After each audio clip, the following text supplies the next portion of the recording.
ممدود فطر الخلائق بقدرته ونشر الرياح برحمته الصلاة والسلام على الرسول المسدد المصطفى الأمجد المحمود الأحمد سيدنا ومولانا ومولى الكونين جد الحسن والحسين معاني والقاسم محمد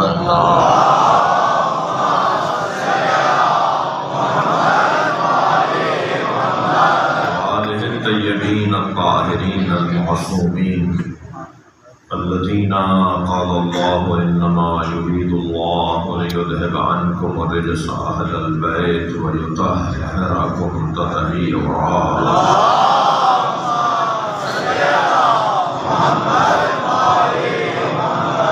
ولعنة الله عليهم أجمعين من يوم عداوتهم إلى قيام يوم الدين أما بعد قال الحكيم في القرآن الكريم بسم الله الرحمن الرحيم فمن حاجك فيه من بعد ما جاءك من العلم فقل تعالوا ندعو أبناءنا وأبناءكم ونساءنا ونساءكم وأنفسنا وأنفسكم ثم نبتهل فنجعل لعنة الله على الكاذبين صلوا عليه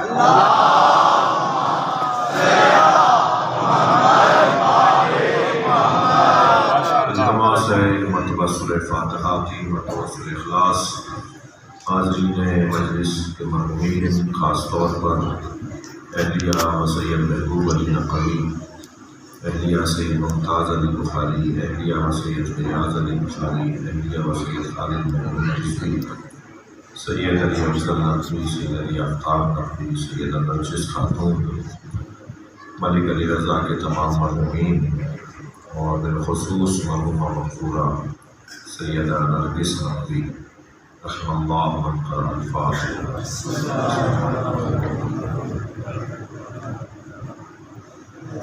الرحمن الرحیم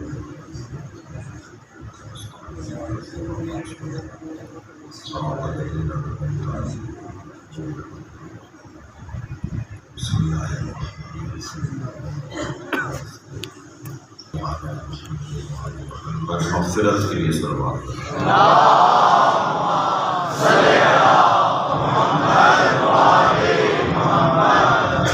سورہ مبارکہ آل عمران آیت نمبر 61۔ اللہ عظمت بنجتن کا ایک باب روشن کر رہا ہے۔ کل کی مجلس میں ابتدا ہی میں نے ایک جملہ کہا تھا، قرآن میں آیات تو اہل بیت کی شان میں بہت ہیں، مگر کچھ ایسی آیات ہیں جن پر کسی کو کوئی شک، تردد، تذبذب نہیں ہے۔ سب بالاتفاق جس آیت کا مصداق بنجتن کو قرار دیتے ہیں وہ یہ آیت ہے، اور اس آیت سے آگے تطہیر کا بھی بڑا گہرا تعلق ہے۔ دونوں آیتوں کا بڑا گہرا ربط ہے۔ اس آیت کریمہ میں جس پہ کل تھوڑا سا کچھ دیر کے لیے ہم نے غور کیا، اسے آج دوسری منزل میں یوں کہوں گا کہ نبی مکرم کو اللہ نے بنجتن کے ذریعے سے جو معاونت، اعانت اور مدد فراہم کی، سرکار کا کام تھا اور سرکار کو بہترین مددگار اللہ نے عطا کی۔ کوئی تحریک بغیر معاونین کے آگے نہیں بڑھ سکتی، کوئی کام بھی بغیر مددگاروں کے آگے نہیں بڑھ سکتا۔ میں قوم کے ان افراد سے کہوں گا کہ نبی کے ساتھ بظاہر ان لوگوں پہ غور کم کیا کرو جنہوں نے ساتھ نہیں دیا، بلکہ غور ان پر کیا کرو جنہوں نے ساتھ دیا۔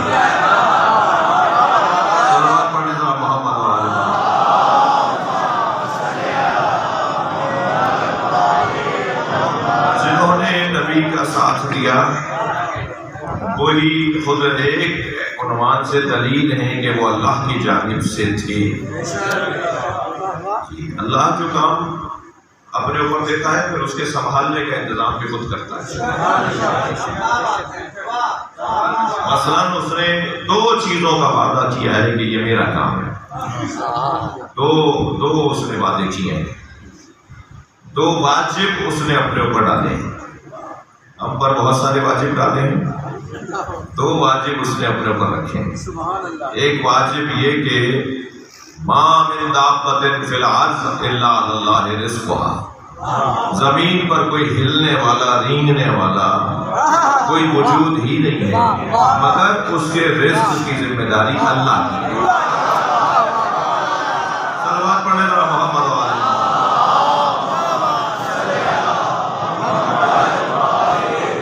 رزق اللہ دے گا، یہ اس نے اپنے اوپر واجب قرار دیا ہے، کسی کو بھوکا نہیں مرنے دے گا۔ جب میں مدرسے پڑھنے جا رہا تھا تو ہمارے کچھ برادری کے لوگوں نے کہا مولوی بننے جا رہے ہو، کھاؤ گے کہاں سے؟ آپ آج کی کیفیت میری نہ دیکھیے گا، آپ جائیے، میں 88 کی بات کر رہا ہوں، 88 میں، تو مجھ سے کہہ رہے ہیں مولوی بن رہے ہو، کھاؤ گے کہاں سے؟ تو بہت ہم نے انہیں سمجھانے کی کوشش کی مگر وہ بات ہماری منتقل نہیں ہو رہی تھی، ہمارے الفاظ میں کوتاہی کمزوری تھی، ہمارا بیان اچھا نہیں تھا۔ پھر ہم نے انہیں ایک حدیث سنائی تو انہوں نے کہا نہیں یہ بات ٹھیک ہے مگر پھر بھی کھاؤ گے کہاں سے؟ پھر ہم نے قرآن کی یہ آیت پڑھ دی ان کے لیے، کہنے لگے نہیں یہ باتیں سب صحیح ہیں مگر پھر بھی ظاہر گزر بسر کیسے ہوگا؟ مولوی بن رہے ہو، چندوں پہ چلو گے، صدقات خیرات کھاؤ گے، کیا کھاؤ گے؟ سید ہو تم کیسے صدقہ کھاؤ گے؟ اب انہیں ہم نہیں سمجھا پا رہے تھے تو ہمارے ذہن میں ایک خیال آیا، ہم نے کہا کہ ہاں وہ ایک اسرائیل کا یہودی ہے، اس نے کہا ہے کہ $100 مہینے کے دوں گا، کہتے ہیں ہاں اب وہی نہ بات۔ یہ ہے مسلمان کا حال کہ وہ یہودی کو مان لیتا ہے، اللہ کو نہیں مانتا، یعنی ظاہری وسائل کو مان لیتا ہے اور ظاہری وسائل چاہے کسی کافر کی طرف سے ہو۔ تو اللہ نے اپنے اوپر واجب قرار دیا ہے کہ رزق میں دوں گا، کوئی بھوکا نہیں مرنے دے گا، وہ کوئی بھوکا سونے نہیں دے گا۔ وہ اب اور بات ہے کہ میں کسی اور کا مال میں کھا لوں تو پھر اس کا جواب مجھے دینا ہوگا قیامت میں کہ میں نے کسی کا مال کھا لیا۔ ایک واجب اس نے اپنے اوپر یہ لیا۔ دوسرا واجب جو اس نے اپنے اوپر رکھا ہے وہ ہے ہدایت۔ اِنَّا عَلَيْنَا عَلَى الْهُدَىٰ، جیسے وہ کہہ رہا ہے نا کہ مَا مِن دَابَّةٍ فِي الْأَرْضِ إِلَّا عَلَى اللَّهِ رِزْقُهَا، زمین پر کوئی جم بندہ نہیں ہے جس کے رزق کی ذمہ داری میری نہ ہو، اللہ کہہ رہا ہے میری ہے۔ ایسے وہ کہہ رہا ہے اِنَّا عَلَيْنَا الْهُدَىٰ، ہدایت کی ذمہ داری میری ہے، ہادی میں ہوں، میں لوگوں کو ہدایت دوں گا۔ تو کام اللہ کا ہے اگر مصطفیٰ کر رہے ہوں۔ اچھا عجیب بات ہے، بعض لوگوں کی سمجھ کو کیا کریں کہ کام اللہ کا ہو، نبی کر رہے ہوں تو مان لیتے ہیں، کام میرا ہو اور اگر نبی وسیلہ بن جائے تو نہیں مانتے۔ ہدایت کی ذمہ داری میری ہے، میں تو اللہ ہادی ہے، اللہ کا کام ہے ہدایت دینا۔ ہدایت تکوینی تو اس نے سب کو برابر دی ہے، کبھی ایسا نہیں ہوا کہ آم کی گلشن دوائی اور کھجور کا درخت نکل آیا۔ جو اس نے تکوینیات کے اندر اس نے ہدایت کا نظام رکھا ہے اس نے خوب مضبوط بنایا ہے، لیکن ہدایت تشریعی بھی تو ہدایت ہے تو وہ اس نے نبی کے حوالے کی، انبیاء کرام کے حوالے کی۔ تو ہدایت چونکہ اس کا کام ہے تو اس کو مکمل کرنے کی ذمہ داری بھی اس کی ہے۔ تو اللہ اپنے نبی کو اگر ہاتھی بنا کر بھیج رہا ہے تو اس کے معاون بھی وہی بھیجے گا، اس کے معاونین بھی وہی بھیجے گا۔ اب یہ تو سوچنے کی ضرورت ہی نہیں ہے کہ مباہلے میں یہ 5 ہی کیوں گئے ہیں، مباہلہ میں یہ 5 اس لیے ہی جائیں گے کہ یہی ہے جو اللہ کی طرف سے ہدایت کے معاونین بنا کر بھیجے گا۔ ایک ماں کی مجلس ترحیم میں ایک جملہ کہہ رہا ہوں، اللہ نے سیدہ کو کتنی بڑی عظمت عطا کی ہے، اللہ نے سیدہ کو کتنی بڑی عظمت عطا کی ہے کہ جب بات عقیدہ توحید کی آئی تو میدان میں سیدہ آ رہی ہے. اکیلی سیدہ 1,24,000 نبیوں کی محنتوں کو بچانے والی ذات. مولا علی سے لے کر امام وقت تک کی محنتوں کو بچانے والی ذات. جی اللہ نے نبیوں میں کوئی عورت قرار نہیں دی، اماموں میں کوئی خاتون قرار نہیں دی، اس لیے کہ سیدہ کے علاوہ ضرورت ہی نہیں تھی. ایک تنہا سیدہ کافی ہے. فمن حاجک فیہ من بعد ما جاءک من العلم. اے میرے حبیب، علم آ جانے کے بعد جو کٹ حجتی کریں، زدم زدہ بحثم بحثی کریں، ان سے کہہ دیجئے فَقُلْ تَعَالُوا نَدْعُوا أَبْنَاءَنَا وَأَبْنَاءَكُمْ. ٹھیک ہے، ہم اپنے بیٹے لے آتے ہیں، تم اپنے بیٹے لے آؤ. وَنِسَاءَنَا وَنِسَاءَكُمْ. ہم اپنی بیٹیاں لے آتے ہیں، تم اپنی بیٹیاں لے آؤ. وَأَنفُسَنَا وَأَنفُسَكُمْ. ترجمہ کیا ہے؟ ہم اپنے نفس لے آتے ہیں، تم اپنے نفس لے آؤ. نہیں، ہم اپنے جیسے لے آتے ہیں، تم اپنے جیسے لے آؤ.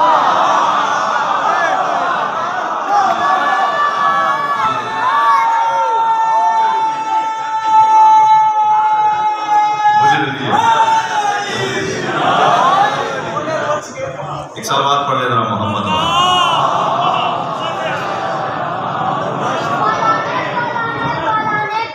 بیٹا بات سنو، میری بات سنو. میرے سامعین اہل سنت بھی ہیں. ایسا کوئی بات نہیں کرو گے. تمہیں تو کسی نے سکھایا ہوگا نا، تم جب میرے بچے اولاد ہو. اب تمہیں میں ٹوک رہا ہوں تو بعد میں مجھے پیار کرنا بھی واجب ہو گیا تمہیں، اس لیے کہ تمہیں تو پتہ ہی ہے نا تمہیں کیا سکھا کے بھیجا ہے. تو میں جو لائف مجلس اپنی بند کروا رہا ہوں گزشتہ 4 سالوں سے، لوگ سمجھ نہیں رہے کیوں لائف بند کروا رہا ہوں. اس لیے کہ ہماری مجلس میں کوئی بھی کھڑا ہو جائے گا، کوئی ربائی پڑھ دے گا تو وہ تو پڑھ کے چلا جائے گا، جواب بانی کو دینا ہوگا یا مجھے. جو تقریباً 50 سال کے بعد ماحول بدلنے میں فقیر کامیاب ہوا ہوں. ہماری مجلسوں میں اہل سنت نے آنا چھوڑ دیا تھا. الحمدللہ مجھ فقیر ایک ہوں ان میں سے، میں نہیں کہہ رہا کہ سارا میرا کام ہے، ان میں سے ایک ہوں کہ جنہوں نے یہ ماحول بہتر کیا ہے. ہماری مجلسوں میں اہل بیت کے چاہنے والے اہل سنت بھی آتے ہیں. تو آپ نے، میرے بھائی نے دروازے پہ کسی کو کھڑا تو کیا نہیں کہ وہ یہ چیک کرے، شناختی کارڈ دیکھیں گے کہ اور تم شیعہ ہو یا سنی ہو. جب آپ دروازے پر کسی سے پوچھ نہیں رہے کہ تم سنی ہو شیعہ ہو، تو سنیوں کے احساسات کا خیال رکھو. صلوات پڑھیں ذرا محمد والے.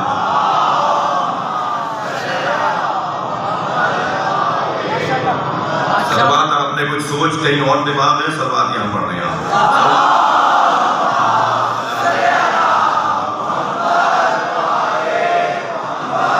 اس سے بہتر اور بلند صلوات.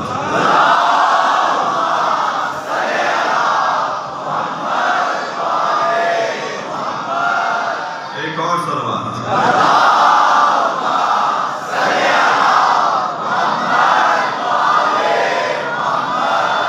بات آگے بڑھے. ہم اپنے نفسوں کو لاتے ہیں، تم اپنے نفسوں کو لاؤ. نہیں، ہم اپنے جیسوں کو لاتے ہیں، تم اپنے جیسوں کو لاؤ. امت کا ایک طبقہ نبی کو اپنے جیسا کہتا ہے. اللہ نے علی کو نبی جیسا کہا ہے.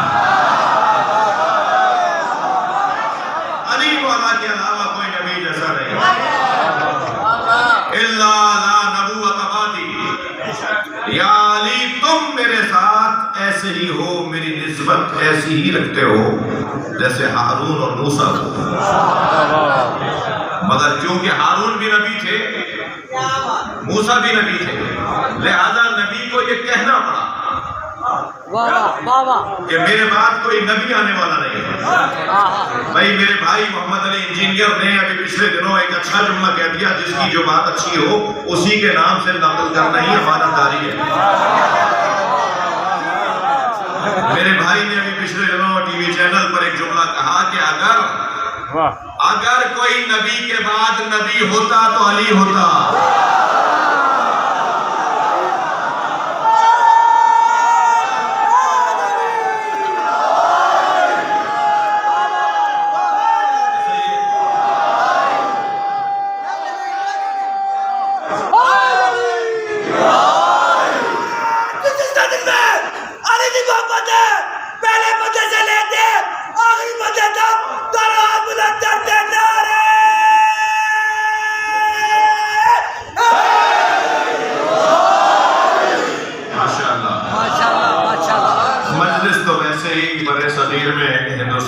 پاکستان کا یہی انداز ہے. جو نعرے اور صلواتوں پہ کبھی کبھی مڑ کے دیکھ رہے ہوتے ہیں نا کہ یہ کیوں نعرہ لگا رہا ہے, میں انہیں بتا رہا ہوں پاکستان میں مجلس ہو رہی ہے, تو یہ اس کا حصہ ہے. ایک صلوات اور پڑھ لیں نبی کی نام.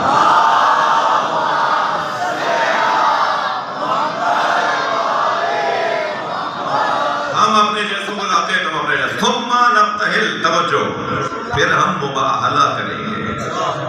فَنَجْعَلْ لَعْنَتَ اللَّهِ عَلَى الْكَاذِبِينَ, اور پھر ہم قرار دیں گے اللہ کی لعنت جھوٹوں پر. لعنت اللہ کی ہوگی, قرار یہ دیں گے. علم اللہ کا ہے, ملتا ان کے ذریعے.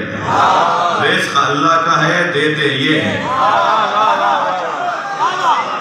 قدرت اللہ کی ہے, ظاہر علی کی دو انگلیوں سے ہوتی ہے.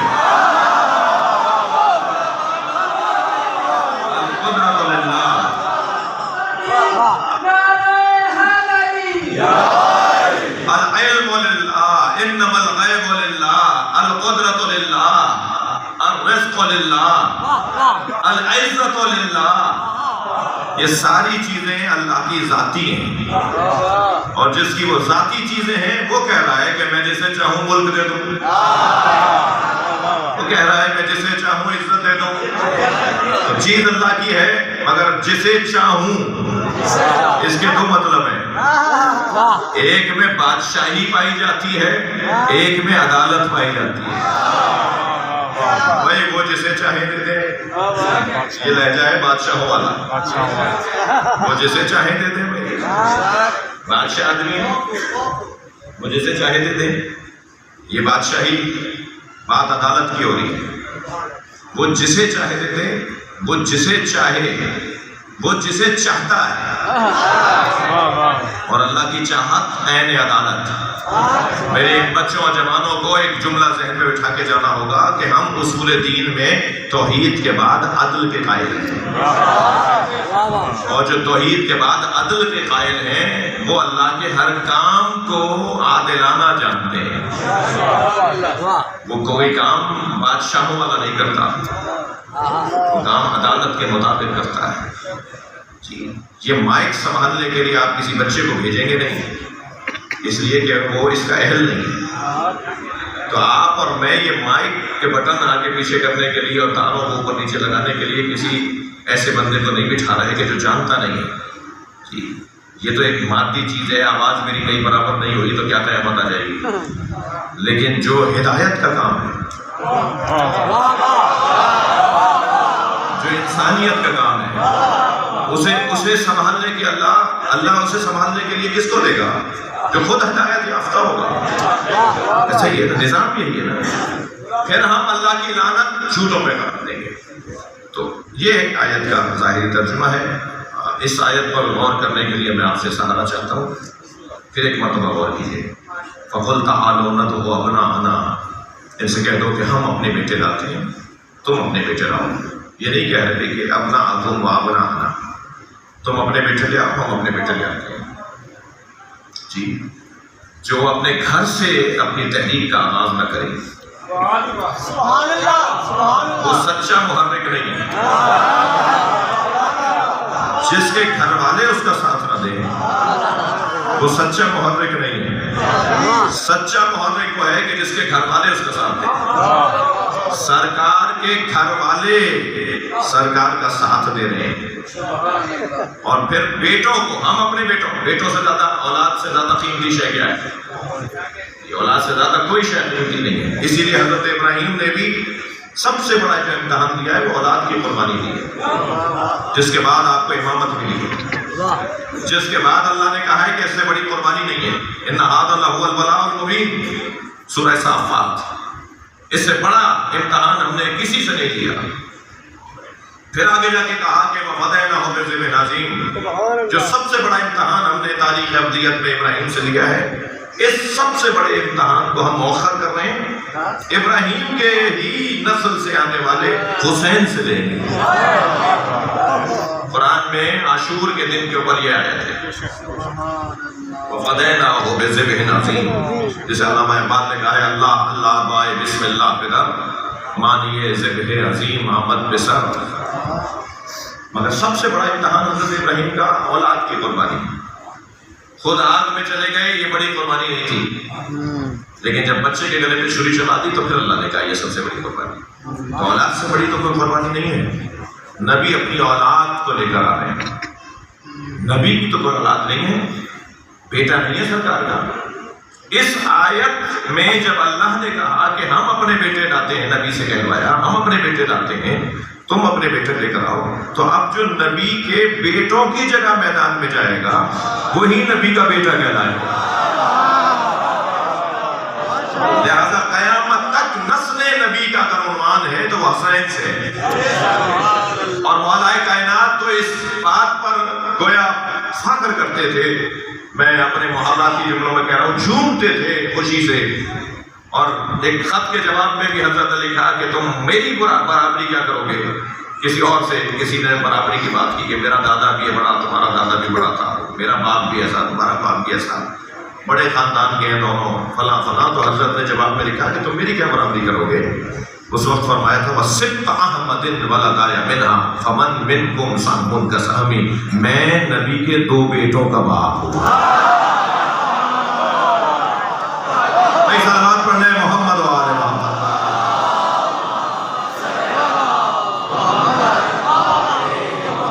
تم میں سے کون ہے جو میرے برابر میں آ کر بات کرے؟ مولا فخر کرتے ہیں اس بات پر کہ میں نبی کی اور نبی کے بیٹوں کا باپ ہوں. سبحان اللہ. قرآن کی زبان میں حسنین نبی کے بیٹے. سبحان اللہ. جب ہارون رشید نے سرکار کو سلام کیا تو کہا یا رسول اللہ السلام علیکہ یا رسول اللہ.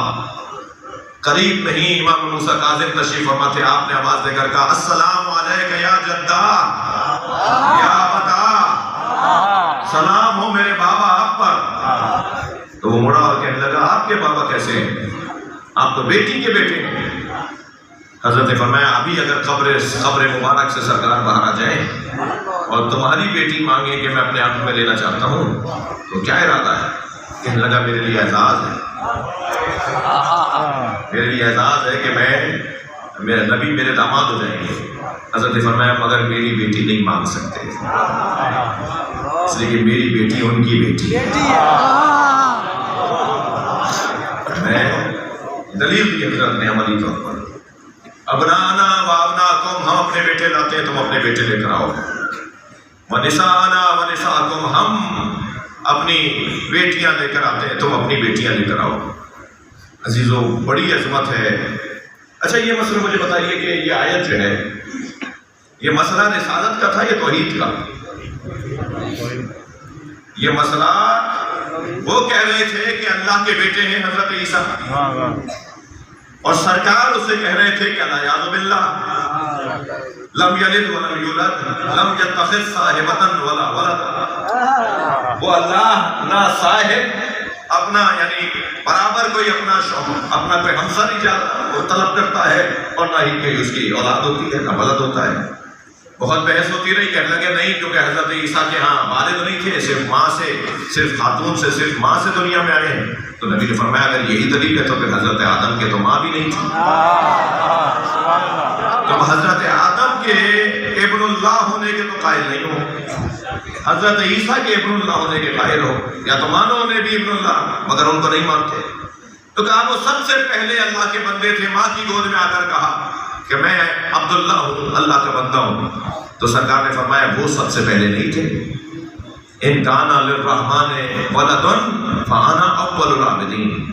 اگر رحمان کے لیے کوئی ولد ہوتا تو میں محمد سب سے پہلا بندہ ہوں. نہیں کہا عیسائیوں نے، وہی دونوں آیتوں کو ملائیے گا. عیسائیوں نے وہی آیت پڑھی جو حضرت عیسیٰ کے لیے قرآن میں ہے، انی عبداللہ آتانی الکتاب وجعلنی نبیا. ماں کی گود میں کہا حضرت مریم کی آغوش میں کہ میں اللہ کا بندہ ہوں، مجھے کتاب دے کر بھیجا ہے، مجھے نبی بنا کر بھیجا ہے. نبی نے فرمایا کہ نہیں، وہ پہلے بندے نہیں ہیں، 4000 سال پہلے کے ہیں حضرت عیسیٰ سے، حضرت عیسیٰ نبی سے. نبی کہہ رہے ہیں وہ پہلے نہیں ہے، میں پہلے ہوں. عیسائیوں نے رد نہیں کیا اسے کہ آپ کی آمد تو ابھی یکم عام الفیل میں ہوئی ہے، حضرت عیسیٰ تو ہزاروں سال پہلے آپ سے آ چکے ہیں، آپ کیسے کہہ رہے ہیں کہ میں ان سے پہلے کا بندہ ہوں؟ عیسائیوں نے مان لیا کہ اس دنیا سے بھی کوئی اور دنیا آگے ہے، مگر مسلمان نہیں مانتا۔ مسلمان تو ظاہری نگاہوں سے دیکھتا ہے۔ اس آیت کا کیا مطلب نکلے گا سوائے اس کے کہ ہمیں نبی کے ظاہری دنیا میں آنے سے پہلے کی کوئی دنیا، کوئی حیات ماننی پڑے گی۔ ان کان للرحمن ولد، آیت ہے یہ، اگر رحمان کے لیے کوئی ولد ہوتا، کوئی بیٹا ہوتا، فانا اول العابدین، تو میں تو سب سے پہلا بندہ ہوں۔ کوئی نہیں تھا اور میں نے اللہ کا سجدہ کیا، تو کوئی تو بڑھ کر کہتا کہ آپ سے پہلے تو ابراہیم ہے، آپ سے پہلے تو عیسیٰ ہے، آپ سے پہلے آدم ہے، مگر کسی نے جواب نہیں دیا سرکار کو، اس لیے کہ وہ جانتے ہیں، عیسائی جانتے ہیں کہ حضرت نبی مکرم دنیا میں آنے سے پہلے بھی اللہ کے بندے ہیں۔ جی مسلمان کہتا ہے کہ 40 سال کی عمر میں نبی ہوئے، بھائی 40 سال کی عمر میں نبی نہیں ہوئے، نبی اس وقت بھی نبی تھے۔ حدیث کو پورا پڑھنا ہوگا، میرے مولا نبی فرما رہے کنت نبیا وآدم بین الماء والطین، میں اس وقت بھی نبی تھا جب آدم آب و گل کی درمیانی کیفیت میں تھے۔ یہ حدیث تو آپ نے پہلے بھی سنی ہوئی ہے، مگر ایک اور حدیث کا فکر آپ کو سنانے جا رہا ہوں، حدیث یہاں مکمل نہیں ہو رہی۔ کنت نبیا، میں اس وقت بھی نبی تھا، وآدم بین الماء والطین، آدم جب آب و گل کی درمیانی کیفیت میں تھے، وکان علی ولیا قبل الخلق اجمعین، دنیا میں کوئی خلق ہی نہیں ہوا تھا، علی ولی تھا۔ صلوات پڑھیں محمد و آل محمد۔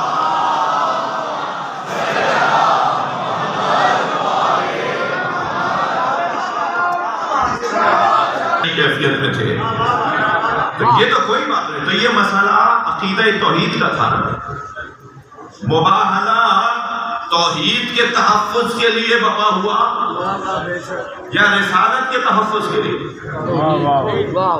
سرکار سے بحث ضرور ہو رہی ہے، مقابلہ مناظرہ سرکار سے ہو رہا ہے، لیکن مسئلہ تو عقیدہ توحید کا ہے، وہ تسلیس کے قائد ہے۔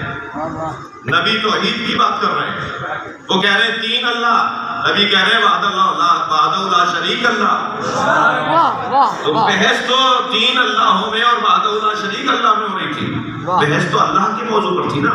تو فرمایا ٹھیک ہے، کل ہم طے کر لیتے ہیں کہ کون سچ کہہ رہا ہے، کون سچ کہہ رہا ہے، اور پھر جب سچ کون کہہ رہا ہے اس کے لیے سرکار نے گھر میں جا کر کہا یا زہرا یا فاطمہ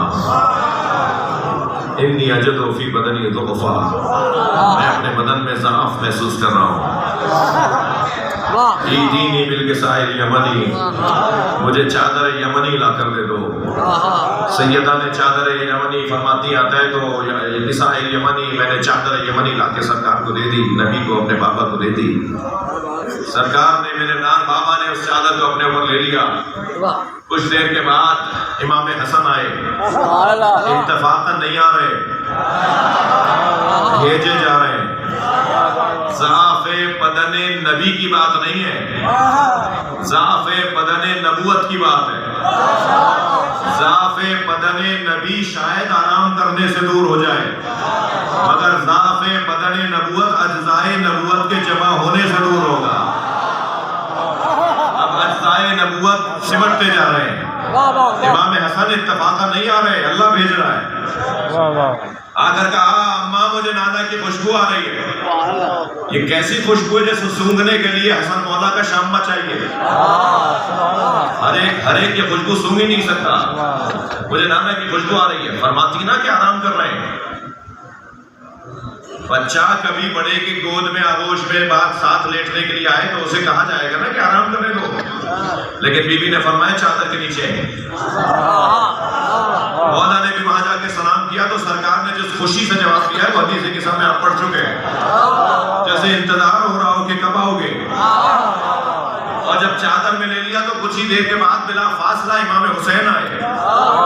یہ حسن و حسین کی ترتیب نہیں ہے، امامت کی ترتیب ہے۔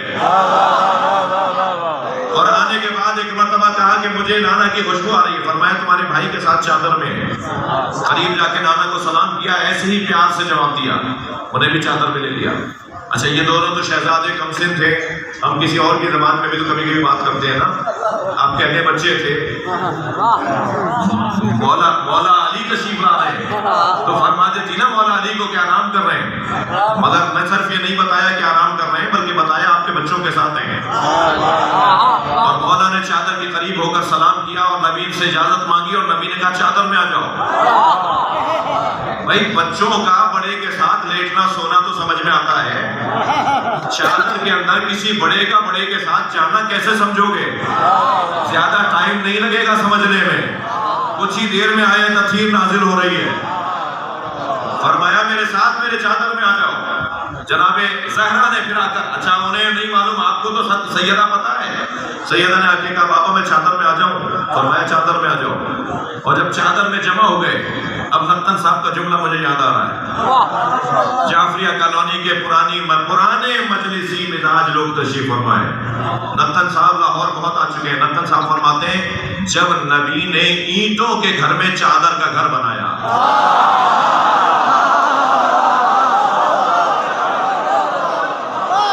اور اس چادر کے گھر کی مضبوطی تو دیکھیے کہ ہر گھر گر سکتا ہے، یہ چادر کا گھر نہیں گر سکتا. صلوات پڑھیں محمد و آل محمد.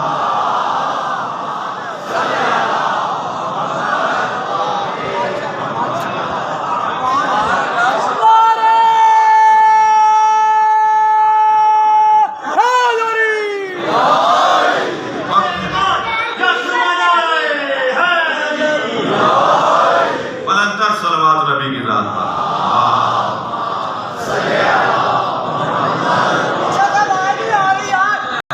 جوانوں بچوں یہ دونوں بزرگ آپ کو کچھ سکھا رہے ہیں.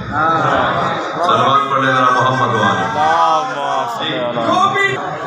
توجہ کر لیا آپ نے؟ چادر میں جب سرکار نے لے لیا، جب سرکار نے چادر میں لے لیا، اچھا آپ بعض ذوق لوگ ہیں تو میرا ذوق بھی تازہ ہو رہا ہے. اردو کا ایک محاورہ ہے کہ چادر دیکھ کر پیر پھیلاؤ.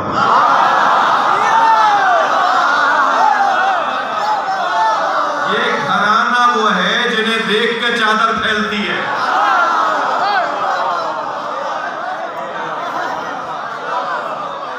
نبی پر بھی پوری اتر رہی ہے، حسنین آ گئے ان پہ پوری اتر رہی ہے، مولا علی آئے ہیں پوری ہے، جناب سیدہ آ گئی پوری ہے. یہ چادر انہیں دیکھ کر پھیل رہی ہے. یہ مادی چادر کہاں ہے؟ جس چادر میں جبریل آ جائے وہ چادر مادی نہیں ہے.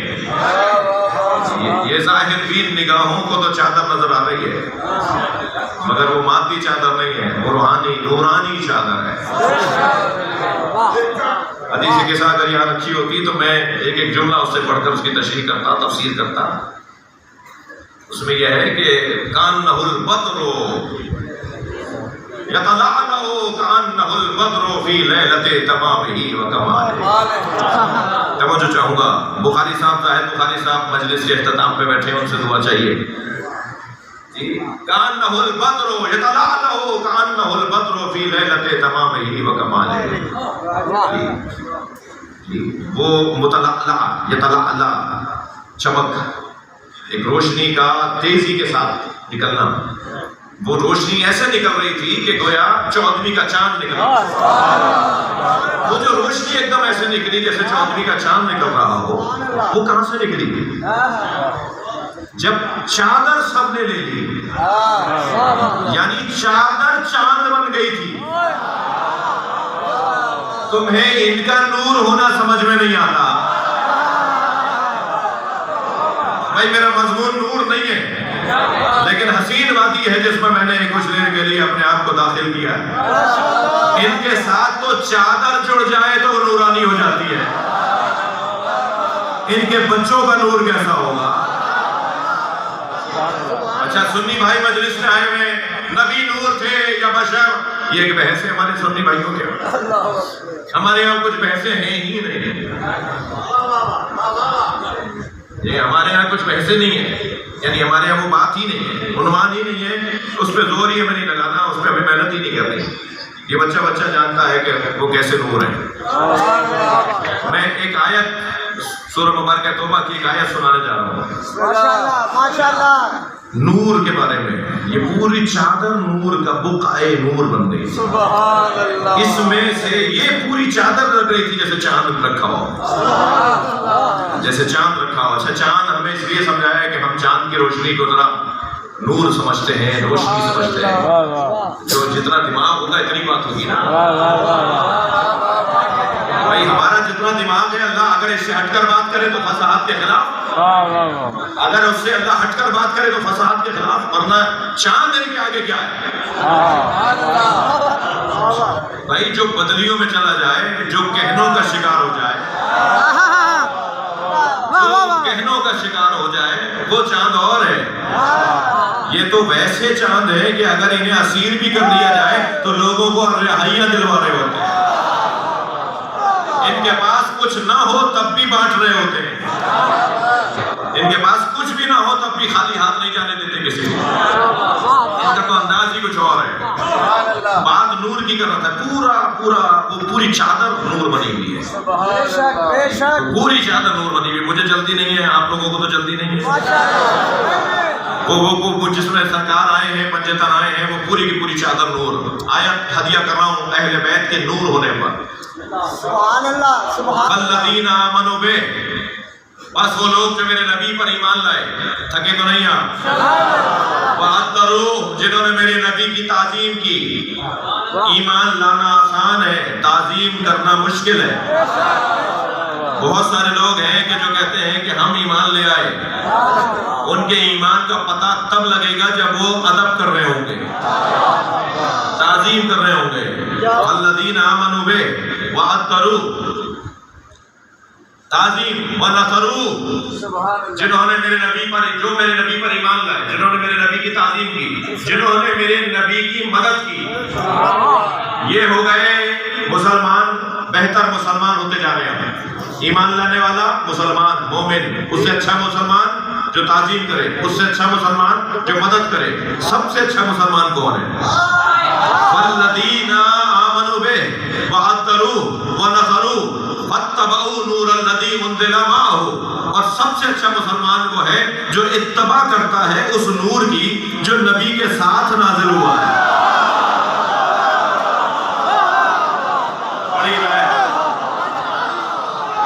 سب سے اچھا مسلمان وہ ہے جو ایمان کے بعد تعظیم, تعظیم کے بعد نصرت, نصرت کے بعد اس نور کی اتباع کرے جو نبی کے ساتھ نازل ہوا ہے. اہل دقت بیٹھے ہیں, علماء کرام تشریف فرمائے ہیں, عربی جاننے والے بیٹھے ہیں. اتباع اور اطاعت میں فرق ہے. یہاں اللہ نے لفظ اطاعت نہیں کہا, نہیں بولا, نہیں لکھا, نہیں نازل کیا. اطاعت قول میں ہے. اللہ اپنے بارے میں جب کہے گا نا تو کہے گا کہ اللہ. پورے قرآن میں کہیں دکھائے کہ اللہ نے اپنے لیے کہا ہو اتبع اللہ, اللہ کی اتباع کرو. اتباع فعل میں ہے, اطاعت قول میں ہے. یہاں اگر اللہ نے لفظ اطاعت استعمال کی ہوتی, فاتبعوا نہیں, فاتیعوا کہا ہوتا اللہ نے, تو پھر یہ ہوتا کہ یہ قرآن نور ہے, نبی کے ساتھ قرآن نازل ہوا ہے. اور نور قرآن کا ایک نام ہے, قرآن کا ایک نام نور بھی ہے. تو اللہ کہہ رہا ہے کہ جنہوں نے میرے نبی پر, جو میرے نبی پر ایمان لائے, تعظیم کی, مدد کی اور قرآن کی اطاعت کی, وہ واقعی مومن ہے. مگر اللہ اطاعت کا لفظ کہاں بول رہا ہے, اتباع کا لفظ آ رہا ہے. یعنی کوئی ایسا نور ہے جو عمل کر کے دکھاتا ہے. بھائی انہیں نبی نور ہونا سمجھ میں نہیں آ رہا ہے, قرآن علی کو نور کہہ رہا ہے جو نبی کے ساتھ نازل ہوا ہے. اب بھی اگر کسی کے حلق سے نہ اترا ہو تو حدیث سنا دیتا ہوں. انا والی من نور واحد, میں اور علی ایک نور کے دو حصے. نبی کا نور مکمل ہوتا ہے جب علی کا نور ملایا جائے.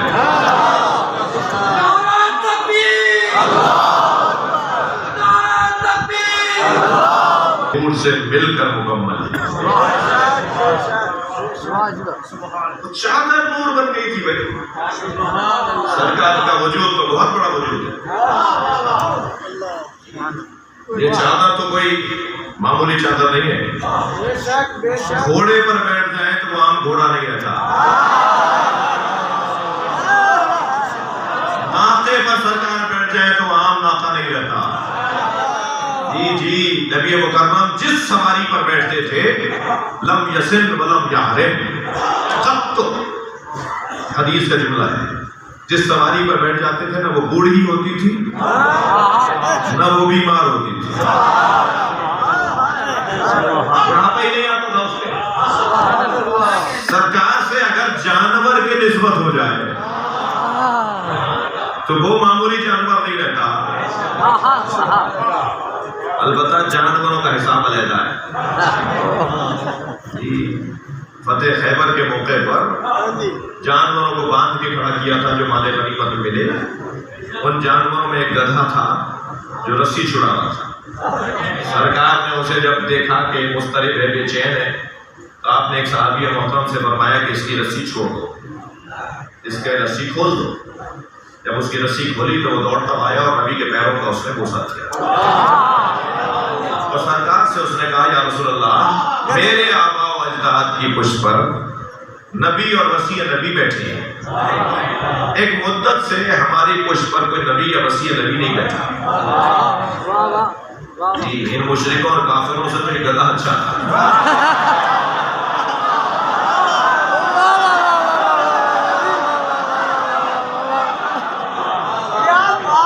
تو آپ میری پشت پر سواری فرمائیں اور یا علی سے کہیے کہ وہ بیٹھے. مولا نبی نے کچھ دیر اس پر سواری فرمائی اور اپنے اصحاب سے فرمایا کہ یہ مجھ سے منسوب ہے. اس کا نام آپ نے یافور رکھا. اس گدھے کا نام آپ نے یافور رکھا اور سرکار سے وہ منسوب ہو گیا. یافور یا یہ عین فے واو رے یافور. اور وہ نبی کے بیٹھنے اور نبی سے منسوب ہونے کی برکت سے اتنا سمجھدار تھا کہ سرکار اس کی پشت پہ اگر کوئی سامان رکھ کے کہتے تھے کہ فلاں صحابی کو لے کر آ جاؤ, یہ اسی کے گھر جاتا. اسے آواز دے کر کہتے تھے مسجد کے باہر وہ کھڑا رہتا تھا. اسے آواز دے کر کہتے تھے کہ فلاں کو بلا کر لے آؤ تو اسی کو بلا کے لاتا تھا. اب اگر کوئی خفا نہ ہو تو جملہ کہوں, جو نبی کی بات کو سمجھے میں اسے گدھا کیسے کہوں, اور جو نبی کی بات کو نہ مانے میں اسے مسلمان کیسے کہوں.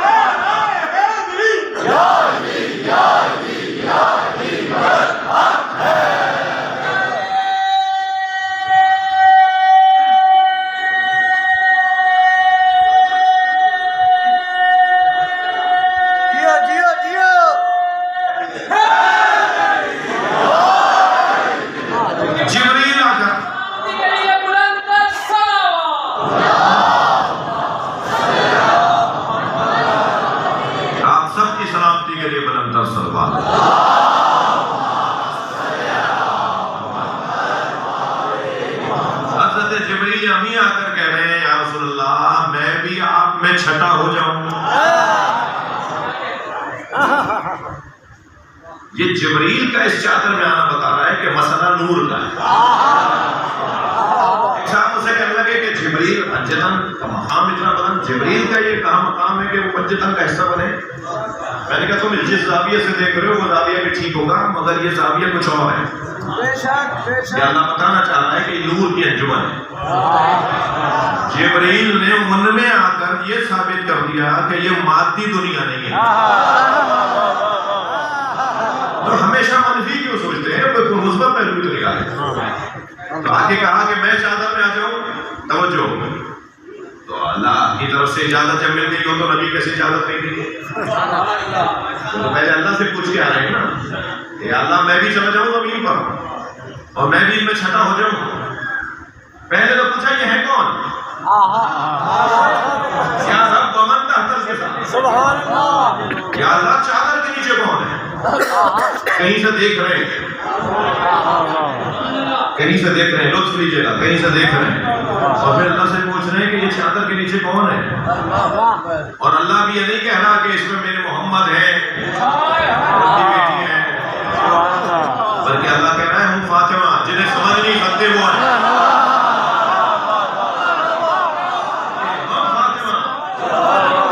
فاطمہ کا مطلب یہ ہے کہ جس کی معرفت سے لوگوں کو عاجز بنایا گیا۔ لماذا سمیت فاطمہ بطاب فاطمہ ختمت عن معرفتها، حدیث سنا رہا ہوں آپ لوگ، جس کو ہم نہیں جان سکتے، جن کو ہم نہیں پہچان سکتے، یہ سب وہ ہیں جنہیں تم پہچان نہیں سکتے ہو۔ اچھا جبریل تم نہیں جانتے کون ہے؟ جب یہ فلم تمنا، یہ فرمانی جب ہم کامل ہوتے ہیں، کامل اجزاء ہوتے ہیں، کامل کا لفظ اجزاء کے لیے استعمال ہوتا ہے، یہ جز تھے جب کامل ہو گئے، تو جب یہ کامل ہو گئے تو جبریل نہیں جانتے، اللہ جانتا ہے، جبریل نہیں جانتے۔ جبریل تم نہیں جانتے، پرانے لوگ ہو، پرانے آدمی ہو، پرانا وجود ہے، آیتیں ایک بھی نہیں ہزاروں لے کر آئے ہو، چکی چلاتے رہے ہو۔ امام حسین اس کے اندر 4 سال کے ہیں نا، امام حسن اس میں 5 سال کے ہیں نا، امام حسین کی چکی جھولا جلایا ہے، جناب زہرا کی چکی چلائی ہے، تم چکی چلاتے رہے ہو، جھولا جلاتے رہے ہو، تمہیں نہیں پتا کون ہے، آیتیں لاتے رہے ہو، روٹیاں لے جاتے رہے ہو، نہیں پتا کون ہے۔ عجب نہیں جبریل کہیں کہ جب یہ علیحدہ علیحدہ ہوتے ہیں تو پہچاننے میں آتے ہیں، لیکن جب یہ ایک ہو جاتے ہیں تو ہمیں نہیں پتا کون ہے، ہم نہیں پہچانتے کون۔ بلا تشبیہ ان بچوں کو سمجھانے کے لیے آپ ایک میز کے اوپر مختلف ظرفوں میں پانی رکھ دیں، گلاس میں، جگ میں، سرائی میں، مثلاً بدلے میں، اور پوچھیں کہ جی گلاس کا پانی کون سا ہے، کہیں گے یہ، جگ کا کون سا ہے یہ، بدلے کا کون سا ہے یہ، ڈونگے کا کون سا ہے یہ، اور پھر سارے پانیوں کو ایک جگہ کر کے کہیں کہ گلاس کا کون سا ہے، جگ کا کون سا ہے، وہ کہے گا نہیں میں نہیں جانتا کہ جگ کا کون سا ہے۔ جب یہ علیحدہ علیحدہ ہوتے ہیں تو یہ محمد ہے، یہ علی ہے، یہ حسن ہے، یہ حسین ہے، جب ایک ہو جاتے ہیں تو یہ سب فاطمہ ہے۔ سلوات پڑھیں عظمت سیدہ کے لیے۔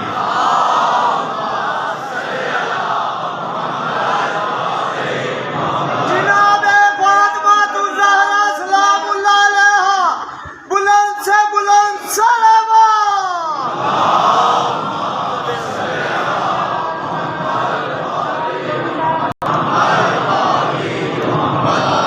تھکے نہیں ہیں، تھوڑا اور پڑھوں۔ خواتین کے 4 روپ ہیں، 4 خواتین کے 4 روپ ہیں، 4 کردار ہیں، 4 تصویریں ہیں، 4 قلمدان ہیں ان کے پاس، کبھی ایک رکھتی ہیں اپنے پاس، کبھی 4 رکھتی ہیں۔ ایک ماں کی مجلس ترحیم ہے، سیدہ کی دسترخوان پر آ گیا ہوں تو کچھ دیر کے لیے آپ کو روکنا چاہ رہا ہوں۔ خواتین کی 4 تصویریں ہیں۔ سب سے پہلی تصویر تمہید زندگی، جسے بیٹی کہا جاتا ہے، زندگی جس کو دیکھ کر سجنے لگے، کھلنے لگے، جسے دیکھ کر زندہ رہنے کا شوق بڑھے، جس کی وجہ سے تھکن اور صعوبتیں اور پریشانیاں دور ہوں، سارے دن کی پریشانیاں جسے دیکھ کر ختم ہو جائیں، تمہید زندگی، جینے کا لطف جس کے ذریعے ہو، وہ ہے بیٹی۔ بیٹیوں کو عزیز رکھیے میرے عزیزوں، وہ خواتین زیادہ فضیلت والی ہیں جن کی یہاں پہلی اولاد بیٹی ہوتی ہے، وہ عورتیں زیادہ فضیلت رکھتی ہیں اللہ رسول اہل بیت کے نزدیک جن کی گود میں پہلی بیٹی آئے، جی رحمت پہلے آئے۔ ایک صاحب کی چھٹی بیٹی ہوئی تو وہ لڈو بانٹ رہے تھے، تو کسی نے کہا جی یہاں تو پہلی بیٹی ہو جائے تو گردن لٹک جاتی ہے، آپ چھٹی بیٹی پہ بھی خوش نظر آ رہے ہیں۔ اللہ خوش اس لیے ہوں کہ اگر بیٹا ہوتا ہے تو اسے پڑھانا پڑتا ہے، بیٹیاں اللہ کے یہاں سے پڑھ کر آتی ہیں، محبتیں پڑھ کر آتی ہیں، وفاداری پڑھ کر آتی ہیں، جذبات اور احساسات پڑھ کر آتی ہیں۔ بیٹیوں کا حسن ہی گھر میں کچھ اور۔ کبھی کبھی ایسی کوئی چیز سننے یا دیکھنے کو ملتی ہے تو طبیعت خراب ہوتی ہے کہ جہاں بیٹیوں کے ساتھ زیادتیاں ہیں۔ میں ہاتھ جوڑ کر کہوں گا ان لوگوں سے جو بیٹیوں کے سامنے اپنے کسی بزرگ سے کہتے ہیں کہ دعا کرو ہمیں اولاد نرینہ ملے، اس بیٹی کا دل نہیں دکھاؤ۔ اگر بیٹے کی دعا بھی کروانی ہے تو اس کے سامنے کیوں کروا رہے ہو؟ وہ سوچے گی نہیں کہ میں ابا کے ساتھ اتنی محبتوں میں قربان، اور ابا پھر بھی میرے سامنے کہہ رہے ہیں کہ مجھے بیٹا چاہیے۔ ہونا چاہیے بیٹا اور بیٹی اللہ کی رحمت اور نعمت ہے، مگر یہ کہ کبھی سوچا کہ بیٹی کے سامنے جب اولاد نرینہ کیا ہوتی ہے؟ کیا کرنا ہے ایسے بیٹے کا جو حضرت نوح کی طرح باپ کا ہی دشمن ہو جائے؟ یہ نرینہ اور اناس کا کیا تذکرہ ہے؟ صالح اولاد مانگو، نیک اور اچھی اولاد مانگنی چاہیے۔ یہ کیا بات ہوئی کہ بیٹا چاہیے؟ بیٹا چاہیے تمہارے لیے بابا جان بن جائے گا، بیٹی چاہیے جو تمہیں ذلیل کرتی پھرے۔ بیٹا اور بیٹی کا تذکرہ نہیں، تذکرہ یہ کہ اولاد ہو تو صالح ہو، نیک ہو، پرہیزگار ہو، آدمی کا بچہ ہو۔ سبحان اللہ۔ ایک تو تمہید زندگی کا بڑا خیال رکھا جائے، یہ گھروں کی رونق ہے۔ پھر جب یہ روح بدلتی ہے تو یہ ہے اصل زندگی، جب یہ کسی کی زوجہ بنتی ہے۔ زندگی کا اصل زوجیت میں یہ زوجہ بن کے گھر آئی ہے، یہ نوکرانی بن کے نہیں۔ شوہر کو حاکم ضرور بنایا ہے، جلاد نہیں بنایا۔ حاکم اور ہے، جلاد اور۔ حاکم کا مطلب یہ ہے کہ رعایا کے حقوق کی پاسداری۔ جوانوں کو تو اچھا لگ رہا ہے کچھ میرے باتیں، یہ کہہ رہے ہیں ایسے ہی ہو جائے، اب تیار ہے، ایسے ہی کرنے کو تیار ہے۔ صلوات پڑھیں گا محمد والے۔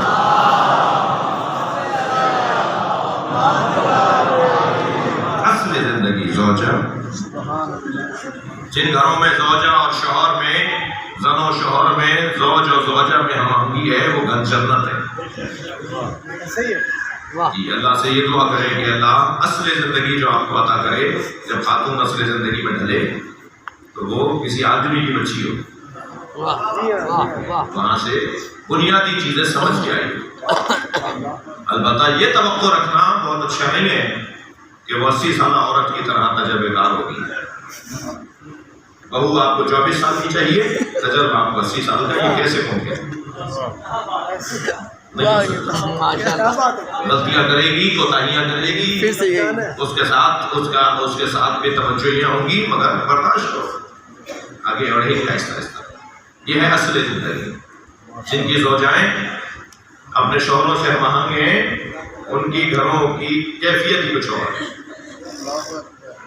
شوہروں سے کہہ رہا ہوں کہ مستحب ہے کہ اپنی زوجہ کی تعریف کریں۔ کھانے میں مرچ اور نمک زیادہ بھی ہو گیا پھر بھی کہہ دو اچھا بنا ہے۔ اچھا ان کو توقع ہوتی ہے کیسا بنا ہے، ادھر سے ادھر گھومتی پھر رہی ہے، کیسا لگ رہا ہے، اور یہ کچھ پھوٹ کے ہی نہیں دے رہا، یہ کچھ بول کے ہی نہیں دے رہا کہ ہاں اچھا بنا ہے۔ بھائی بولنے میں کیا مشکل ہے، ایک لفظ نہیں بول سکتے، تم اتنا نہیں بول سکتے کہ تم نے روٹی اچھی بنائی ہے۔ اچھا پہلی بات میں شوہروں سے بات کر رہا ہوں، جی مجھے خواتین کے آج ووٹ زیادہ ملیں گے، شوہروں سے گزارش کر رہا ہوں کہ پہلی بات تو اچھی کر لو تاکہ وہ بری بات سننے کو تیار ہو جائے، اور اگر پہلی بات ہی ہم بری کریں گے تو وہ پھر کچھ بات سنے گی نہیں۔ گھروں کا ماحول اچھا رکھنے کے لیے حکم ہے، مستحب ہے کہ اپنی زوجہ کی تعریف اور تعریفیں بھی ہیں جو ممبر کا ادب مجھے اجازت نہیں دے رہا، میں تو کھانے کی تعریف کی بات کر رہا ہوں، ممبر پہ مجھے اتنی مجھے اجازت ہے۔ ایک صلوات پڑھیں ذرا محمد۔